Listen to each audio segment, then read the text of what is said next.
Welcome to Sweet Life Beat Life. We hope this video helps. In this video, I will explain how to create a ginseng type beat.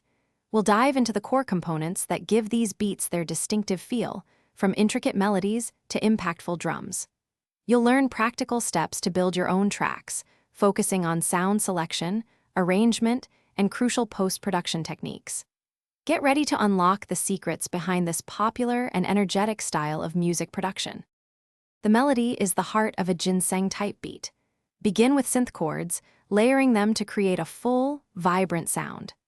A key technique involves reversing and applying a half-speed effect to your melodic elements, giving them an ethereal quality.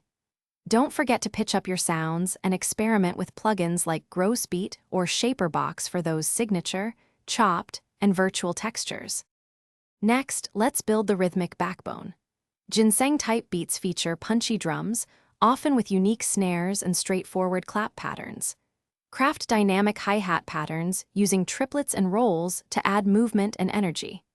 For the low end, employ wide and buzzy 808 patterns that frequently shift notes, providing a driving and evolving bass line to your track.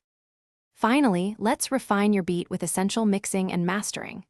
Use equalization to clean up your sounds, often cutting low frequencies from snares for clarity. Incorporate effects like reverb, delay, and chorus to add space and atmosphere to your melodies. For the final touch, apply a soft clipper on your master channel to achieve a loud, cohesive, and polished sound, ready for listeners. Thanks for watching. Consider subscribing if we helped you.